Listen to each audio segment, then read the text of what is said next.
Tatanong nga si Jansel kung anong gupit ko daw. Sabi ko ganun pa rin yung hindi ko nagbabago pagkapogi ko eh.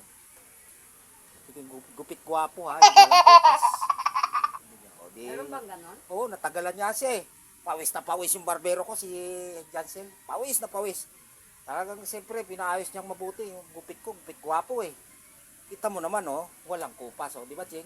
Oh. Sarap pala dyan magpagupit. Ay oo, yan ang magaling na barbero. Diyan doon ka na magpagupit kay Jansel. Doon ka kay Jansel, pasasabihin mo gupit gwapo.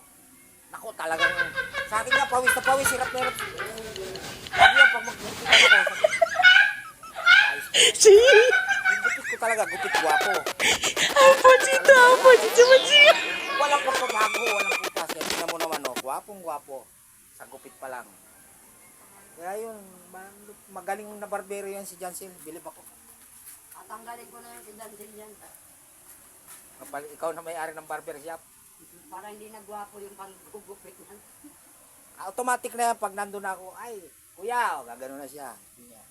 Tapos pag nakaupo na ako sa upuan ng barber, dati pa rin kuya, ay siyempre alam mo na yun eh, matik na, gupit gwapo. O kita mo naman oh, na matapos. Talagang tagaktakpawis niya habang nagugupit.